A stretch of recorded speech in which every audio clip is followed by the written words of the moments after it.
আসসালামু আলাইকুম রহমতুল্লাহ। 2025 সালের ঈদ উল ফিতরের নামাজের উদ্দেশ্যে বের হওয়া। জাতীয় মসজিদে, কাতারের জাতীয় মসজিদে ঈদ উল ফিতরের নামাজ পড়বো ইনশাল্লাহ। এর মধ্যে আমরা প্রায় 20 মিনিটের জার্নি শেষে জাতীয় মসজিদে পৌঁছে গেলাম। এখনও ফজরের আজান যদিও দেয় নাই, কিন্তু অনেক মানুষই চলে আসছে ঈদের নামাজ, ফজরের নামাজ পড়ার জন্য। যেহেতু এইসব দেশে ফজরের পরপরই জামাত শুরু হয়। মসজিদ পরিবেশটা আল্লাহু আকবার, সবসময় সুন্দর, আল্লাহু কিন্তু আকবার, লা এখন ফজরের ইলাহা আগ মুহূর্তে চোখের ইল্লাল্লাহু, চারিদিকে আল্লাহু সময় আকবার, আল্লাহু আকবার, অন্যরকম এক লিল্লাহিল শীতলতা, হামদ। অন্যরকম এক মুহূর্ত, ঈদের আল্লাহু এক আকবার, মুহূর্ত আল্লাহু আমেজ, আকবার, লা সব ইলাহা কিছু মিলিয়ে ইল্লাল্লাহু, মন আল্লাহু ঠান্ডা করার আকবার, মতো, আল্লাহু আকবার, শীতল রাখার লিল্লাহিল মতো হামদ। একটা পরিবেশ আল্লাহু কোনো আকবার, হইচই নেই, আল্লাহু কোলাহল আকবার, নেই। লা ইলাহা তার মধ্যে এত ইল্লাল্লাহু, সুন্দর পরিবেশ, আল্লাহু এত আকবার, নিরিবিলি আল্লাহু আকবার, পরিবেশ, ওয়া সুশৃঙ্খল লিল্লাহিল হামদ। মানুষজন, সব কিছু মিলে এর মধ্যে আমরা অজু করতে চলে আসলাম। অজুখানাটাও দৃষ্টিনন্দন এবং সুশৃঙ্খলভাবে ডেকোরেট করা। তো আহামরি কোনো প্রযুক্তি না থাকলেও তারপরও অনেক সুশৃঙ্খল। এটা মসজিদের গ্রাউন্ড ফ্লোর। সালাতুল ফজরের আজান শুরু হলো এর মধ্যে।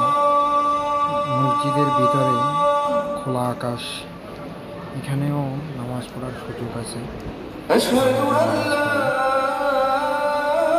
সবগুলো আশা করি ঈদের নামাজের আগে ফজরের আসন্ন এগুলো সব সুপরিপূর্ণ হয়ে যাবে। মসজিদের ভিতরটা কেমন ছিল? দৃষ্টিনন্দন পরিবেশ, মানুষকে সবাইকে যেভাবে দেখানোর করতেছে, যেখানে কোথায় বিশেষ করে জুতা রাখার জায়গা, সব কিছু দেখাইতেছে। এবং বিশাল বিশাল জারবাতি, বিশাল মসজিদের ভিতরে অংশ।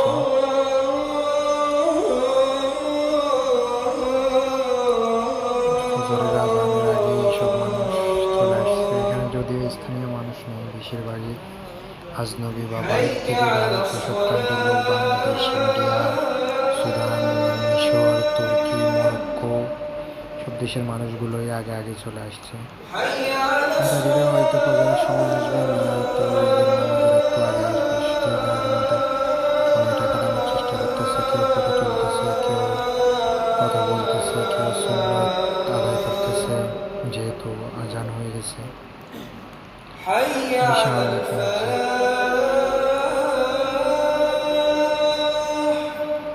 সকলের জন্য এখানে পানির ব্যবস্থা রাখা আছে।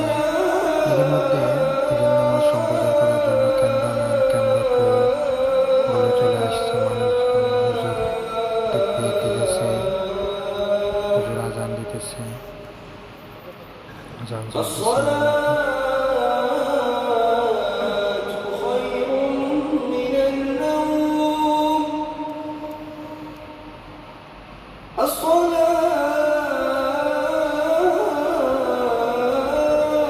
এখানে বেশিরভাগই আমি যা দেখলাম এখন পর্যন্ত বাঙালি অধিকাংশ। অন্যান্য কান্ট্রির লোকজন থাকলেও খুব কম, কিন্তু বাঙালি বেশিরভাগ দেখা যেতেছে।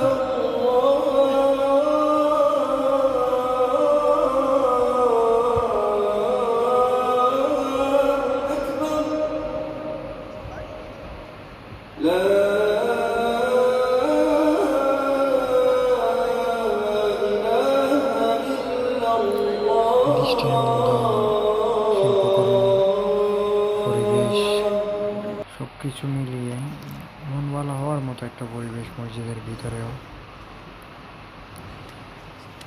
এটা এই জায়গা দিয়ে ইমাম সাহেব আসে। এখন 4:17, কিছুক্ষণের মধ্যেই ফজর হয়ে যাবে, ফজরের জামাত শুরু হবে ইনশাল্লাহ। এখন ফজরের জামাত অলরেডি শেষ। মসজিদ প্রায় কানায় কানায় পরিপূর্ণ, ভিতরের অংশ, বাইরে অবশ্যই পরিপূর্ণ। এখনও কিছু মানুষ যদিও ভিতরে বসতে পারে, কিন্তু পুরো মসজিদই পরিপূর্ণ হয়ে গেছে এখন পর্যন্ত। নামাজ, ঈদের নামাজ এখানে 5:43 ঈদের নামাজ। এখানে আমরা আসছি, আমি, ফারুক ভাই, সাইফুল ভাই এবং অন্য একটা গাড়িতে আরও ফারুক ভাই পরিচিত আরও 3-4 জন লোক সহকারে আসছি আমরা। এখন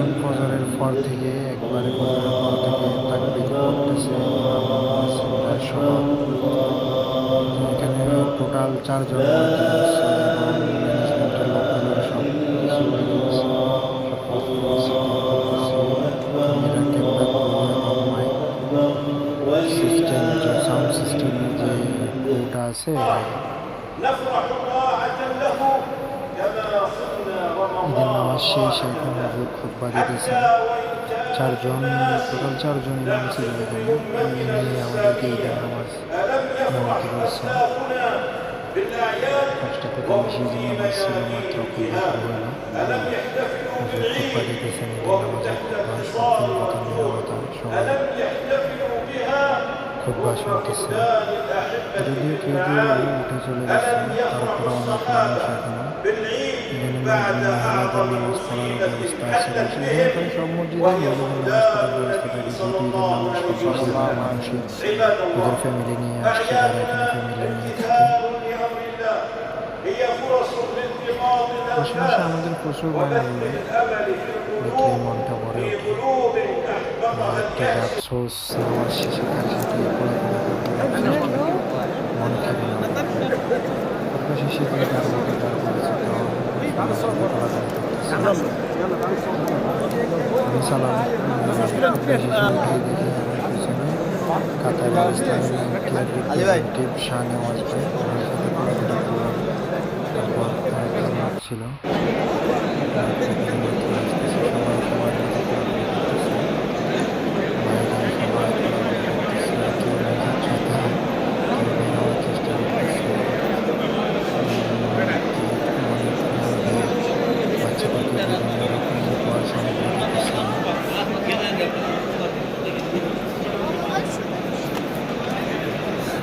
এগুলো সবগুলো পরিপূর্ণ ছিল না আমাদের সময়, যেগুলো বাইরে আসার সুযোগ হয় না। সবাই তো নিজের মতো ফটো তুলতেছে, মুহূর্তগুলোকে ক্যামেরাবন্দি মুহূর্তগুলো রাখার চেষ্টা সবার। সবাই ফ্যামিলি নিয়ে আসছে, কোনো চিন্তা নাই।